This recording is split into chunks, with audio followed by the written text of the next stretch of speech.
आपकी चीनी दोस्त मीरा और आज मैं शंघाई पहुंचती हूँ CIIE यानी चाइना इंटरनेशनल इंपोर्ट एक्सपो के लिए यहाँ आ गई हूँ।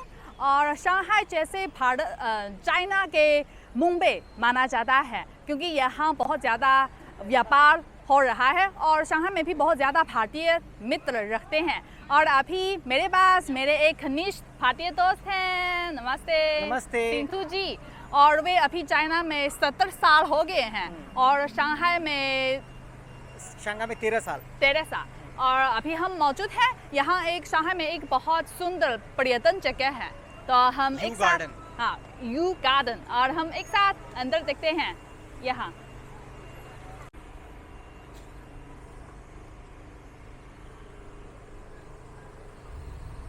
कैसा लगा शंघाई में रहने? बहुत ही अच्छा है। तो एक्चुअली शंघाई जो है वो एक तरह का ग्रोथ इंजन है, पूरी चाइना की इकोनॉमी पावर हाउस भी से कहा जाता है। जीडीपी के मामले में, पर कैपिटा इनकम के मामले में कोई भी पैरामीटर हैं जिससे कि किसी सिटी की आप सक्सेस को नापते हैं, उन सब पैरामीटर में शंघाई अमंग टॉप। अभी हम यहाँ घूम रहे हैं यू गार्डन और इसके बारे में कुछ इसके पीछे एक बहुत शानदार कहानी है। तो सिंधु जी, क्या आप हमारे भारतीय मित्रों को कुछ ब्रीफ इंट्रोडक्शन कर सकते हैं? तो आप देखें, ये जो यू गार्डन है ये मिंग डायनेस्टी में 1559 ईस्वी में बनना शुरू हुआ था। एक यहाँ पर बहुत बड़े बिजनेसमैन थे, फान युद्वान, उनके द्वारा इसका काम शुरू किया था। लेकिन बीच में उन्हें जो है वो सिचुआन का गवर्नर बना दिया गया, तो उस वजह से ये प्रोजेक्ट थोड़ा सा डिले हो गया। लेकिन कॉन्टिन्यूसली ओवर द सेंचुरी यहाँ पर कुछ ना कुछ कंस्ट्रक्शन होती रही। जिस तरीके से यहाँ पर कुछ नए इन्होंने बिजनेसेस को ऑपरेट करना शुरू किया, नए वो करना शुरू किए। मैं चाहूँगा भारतीय मित्रों को ये भी बताएं, ये यहाँ का मतलब अभी जो है इसे कन्वर्ट कर दिया गया है वॉकिंग स्ट्रीट। हाँ, यहाँ बहुत ज़्यादा स्थानीय प्रसिद्ध खाने मिल सकते हैं, जैसे ये पाव यानी स्टीम ब्रेड। नहीं, ये पाव है, ये वो वाला पाव नहीं है, ये लोंग पाव है। इसमें के अंदर क्रैब का सूप लिक्विड होता है। हाँ। तो ये लिक्विड पाव है, सॉलिड नहीं है जैसे नॉर्थ में मिलता है। तो अगर आप इसे देखें तो इसे पिया जाता है इस तरह से। तो इसके अंदर में सूप है।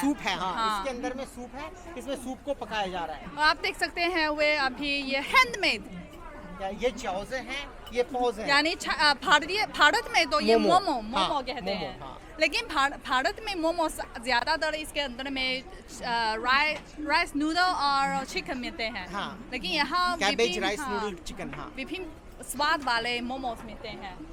ये तो शंघाई के ये शंघाई का बहुत प्रसिद्ध है लोंग पाव। यहाँ पर आप देख सकते हैं।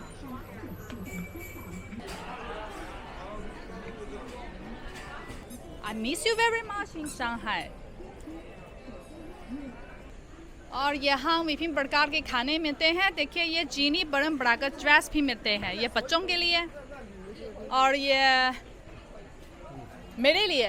ये तो चाइनीज परंपरागत ड्रेस है, हानफू और qipaओ। ये बच्चों के लिए अच्छा है, सुंदर है। और ये कुछ स्कार्फ और फैन, चीनी पैटर्न। आप देखिए, अभी हम पहुंचते हैं, यहाँ एक सिल्वर दुकान है हमारे पीछे और यहाँ ना केवल ज्वेलरी मिलते हैं लेकिन बहुत ही कप भी मिलते हैं और सभी हैंडमेड हम नज़दीक से देख सकते हैं। वाह।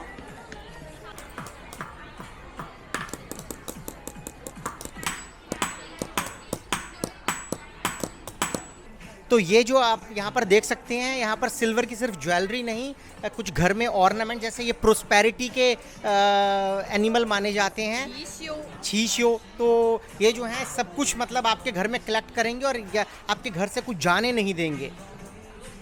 और ये हमारे भारतीय दोस्तों को ज़रूर पसंद आएगा। देखिए, ये सभी तो टी कप है। एक्चुअली भारत में अगर आप देखें तो यूजुअली सिल्वर प्लेटिंग की जाती है, लेकिन यहाँ पर ये पूरा जो ये चाय के कप हैं या पॉटरी है, ये पूरी सिल्वर से बनी हुई है। ये मसाला चाय पीने के लिए अच्छा है।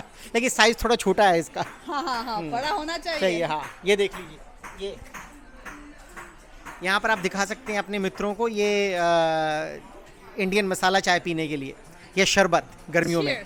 चीयर्स।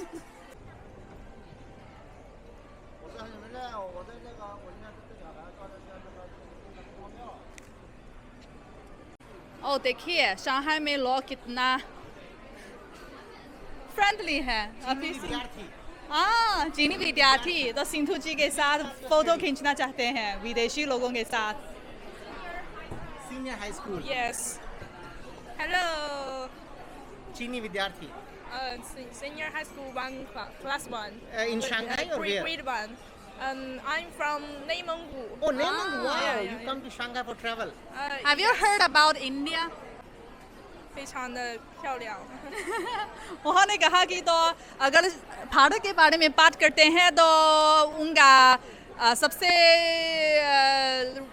विचार है सुंदर भारत सुंदर देश है। हाँ, बहुत सुंदर है और वहाँ का परिधान बहुत सुंदर है। हाँ, जैसा हाँ, आप हाँ। मीरा जी ने पहना है। हाँ जी जरूर बहुत सुंदर है। चाइना का ये कल्चर मैं चाहता हूँ कि हम भारतीय लोग भी सीखें। जिस तरीके से यहाँ पर स्टूडेंट्स बहुत घूमते हैं चाइना में, स्पेशली जब भी उन्हें चांस मिलता है, कोई छुट्टियाँ होती हैं, जिससे कि वो नए कल्चर को एक कल्चरल एक्सचेंज अनुभव करने के लिए कि लोग क्या खाते हैं, कैसे रहते हैं, अरे आप इस तरह से काम करते हैं, हमारे वहाँ पर तो अलग तरीके से काम होता है। तो ये सारी चीज़ें मुझे कहीं ना कहीं लगता है कि हम भारतीयों को भी जो यंगस्टर का लोकल टूरिज्म है उसे बढ़ावा देना चाहिए, ताकि जो उत्तर प्रदेश के बच्चे हैं वो तमिलनाडु के कल्चर से कुछ सीखें, तमिलनाडु के बच्चे जो राजस्थान के कल्चर से सीखें। हाँ, तो ये मेरे ख्याल से ये बहुत ज़रूरी है। अभी जो हमें लड़कियां मिली वो सीनियर हाई स्कूल की, मतलब 8वीं 9वीं की विद्यार्थी थी और वो इनर मंगोलिया से आई थी। अभी हम पहुंच रहे हैं सिंधु जी के ऑफिस। आप देख सकते हैं इतना लंबा इतना ऊंची इमारत BFC बंड फाइनेंस सेंटर। हाँ तो यहाँ बहुत ज़्यादा विदेशी कंपनी यहाँ है। हाँ जी, यहाँ पर ये एक्चुअली कॉम्प्लेक्स है, इसमें 5 यूनिट्स हैं। हर यूनिट में अलग तरह का बिजनेस है। जैसे हमारा साउथ सेकंड यूनिट है, मतलब साउथ 2 टावर, तो यहाँ पर जो है सारे ऑफिस स्पेसेस आपको मिलेंगे। ओके हम पहुँचते हैं। ये तो ये हमारी रिसेप्शन है। हाँ वाह यहाँ पर पहले आप जाइए।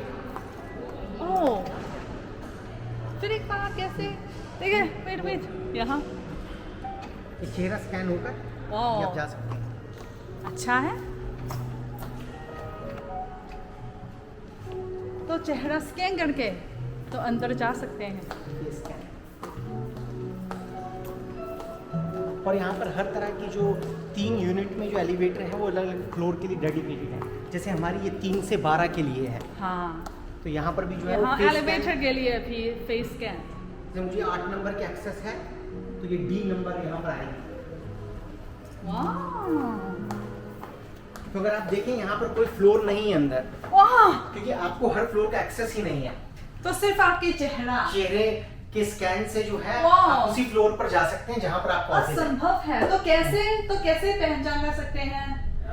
सभी लोग पहचान कर सकते हैं सबको, हाँ। सिस्टम में कोई भी नहीं, कभी भी नहीं। मुझे तो 5 साल हो गए यहाँ पर, कभी कोई दिक्कत नहीं हुई। ये लिफ्ट कोई बटन तो नहीं है, सिर्फ अपने चेहरा स्कैन करके फिर यहाँ हम पहुँच सकते हैं।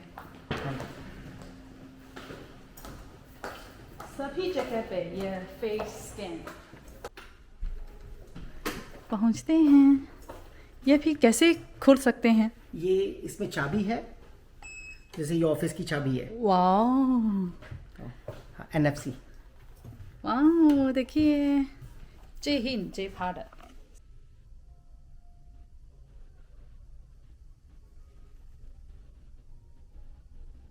अभी हम सिंधु जी के ऑफिस पहुंचते हैं और अभी हम छोटी बातचीत कर सकते हैं। तो सबसे पहले, क्योंकि आप तो शंघाई और चाइना में बहुत लंबे समय तक रह रहे हैं और हमारे बहुत ज़्यादा भारतीय मित्र भी चाइना में आना चाहते हैं, लेकिन उन्हें तो नहीं पता है कि चाइना में क्या क्या कर सकते हैं। तो एक भारतीय दोस्त के नाते आप हमारे भारतीय दोस्त को कुछ सुझाव दे सकते हैं, चाइना में वे यहाँ आकर क्या क्या कर सकते हैं?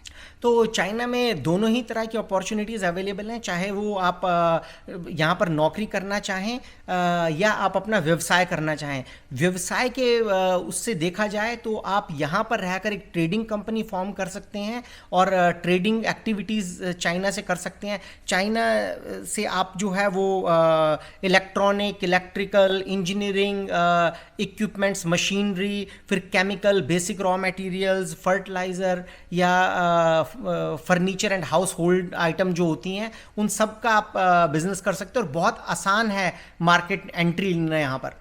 क्योंकि यहाँ अभी शंघाई में बहुत ज़्यादा विदेशी लोग यहाँ आते हैं और व्यापार कर सकते हैं। क्या आपको मालूम है कि तो क्या क्या भारतीय कंपनी तो यहाँ शंघाई में शाखा है, तो शंघाई में व्यापार कर रहे हैं? शंघाई में अगर आप देखें यहाँ पर लगभग 50 से ज़्यादा भारतीय कंपनियाँ रजिस्टर्ड हैं।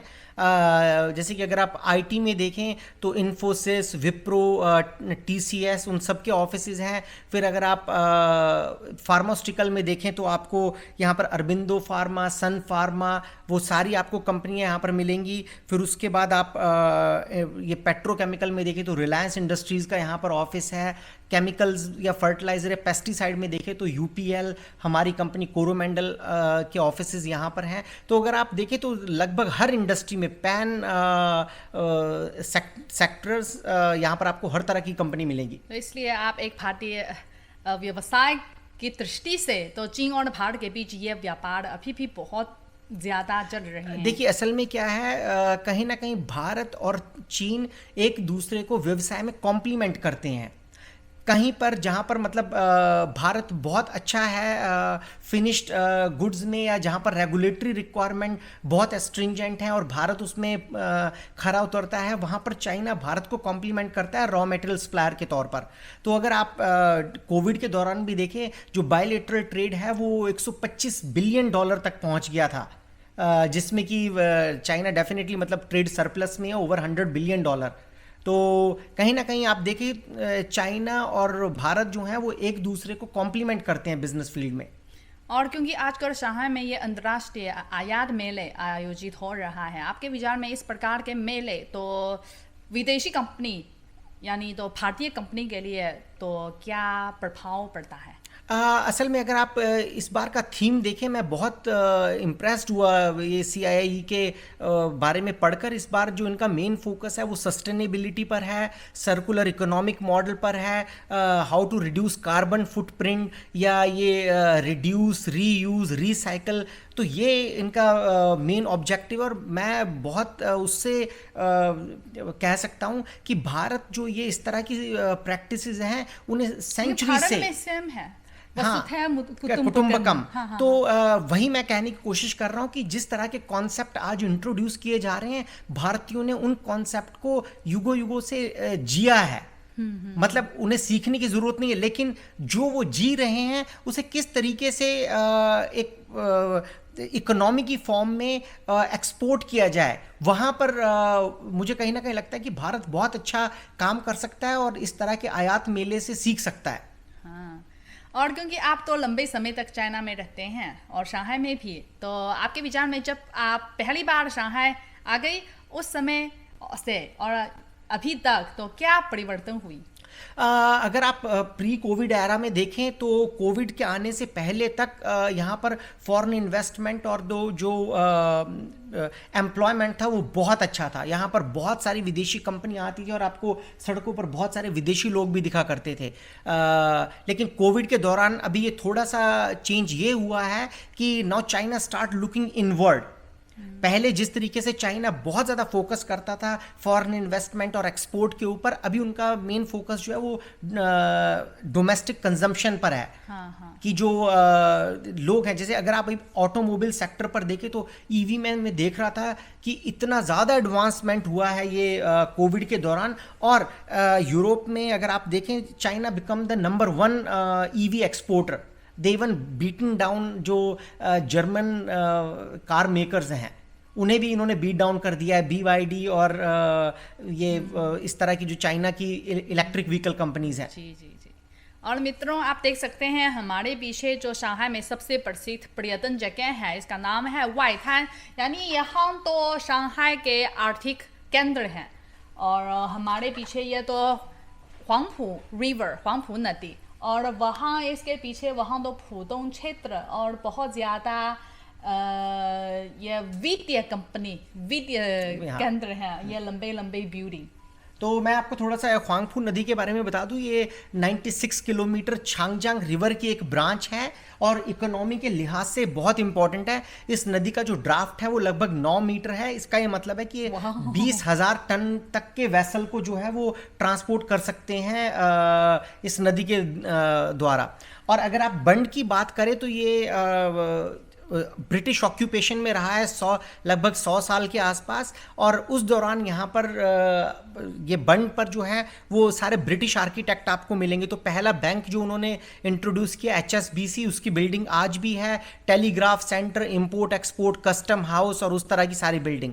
तो अगर आप देखें कि ये जो फुदोंग में लुजियाजुई जहाँ पर ये सारी बड़ी बड़ी बिल्डिंग हैं, जैसे 127 मंजिल वाली शंघाई टावर, 101 मंजिल वाली शंघाई फाइनेंस टावर और 88 मंजिल वाली चिनमो टावर, शंघाई चाइनीज गवर्नमेंट ने इसी एरिया को क्यों चुना डेवलपमेंट के लिए, ताकि वो ये दिखा सकें कि अगर ब्रिटिशर्स 100 साल पहले बंड की साइड ये डेवलपमेंट कर सकते थे, तो आज जो नया चाइना बिल्ट हुआ है वो क्या डेवलप कर सकते हैं। तो इसलिए उन्होंने इस चीज़ को, इस जगह को स्पेसिफिकली चुना। और यहाँ के रात में दृश्य बहुत सुंदर है। तो थोड़ी देर में रात को हम एक साथ आपको दिखाऊंगी। यहाँ तो बहुत सुंदर जो ये वेस्टर्न स्टाइल वाला इमारत और भवन आप देख सकते हैं। जी बिल्कुल। फिर मिलते हैं मेरे वीडियो में। अभी हम पहुंचते हैं ये वाइथान, इस जगह पे यानी शंघाई के आर्थिक केंद्र है। और आप देख सकते हैं यहाँ सभी तो वित्तीय कंपनी है ना? जी हाँ, वित्तीय कंपनियाँ जैसे CICC वेल्स, चोंगजिन ये। और यहाँ के इमारत, ये विशेषता है यहाँ के इमारत सभी तो वेस्टर्न स्टाइल। जी हाँ, गॉथिक और रेनेसेंस स्टाइल। हाँ, और यहाँ चाइना के विभिन्न, न केवल चाइना बल्कि बहुत ज़्यादा बैंक के हेडक्वार्टर यहाँ स्थित है। जी आप हाँ। देख सकते हैं। और हमारे पास अभी शायद आप देख नहीं सकते हैं, वहाँ तो शंघाई TV टावर, दोंगफांग मिंजू, और ये शंघाई टावर यानी दुनिया के दूसरे सबसे ऊंची बिल्डिंग है। हाँ, तो ये शंघाई वाला टावर, शंघाई 127 टावर। फ्लोर। वाह। जिस तरह से आप देख सकते हैं ये ब्रूक आर्किटेक्ट की बिल्डिंग थी, 1906 ईस्वी में बनी थी। उसी तरह से हर बिल्डिंग यहाँ पर इस रो में यहाँ से और अमेरिकन एम्बेसडर के घर तक जितनी भी बिल्डिंग्स हैं, डजन्स ऑफ बिल्डिंग, उनकी इस तरह की हिस्ट्री है जो 1860 ईस्वी से और 1930 ईस्वी तक बनी है। मित्रों, आपका बहुत बहुत धन्यवाद हमारे कार्यक्रम देखने के लिए, और सिंधु जी आपका भी बहुत बहुत धन्यवाद। बहुत बहुत धन्यवाद मीरा जी। तो हमारे शंघाई में घुमाने के लिए बहुत बहुत धन्यवाद। और सभी मित्रों, अगर आपके पास मौके मिलते हैं ज़रूर शंघाई आइए, स्वागत है। ज़रूर आप खुद यहाँ देख सकते हैं। Welcome to Shanghai. तो हम अगले कार्यक्रम में फिर मिलते हैं। बाय बाय, नमस्ते।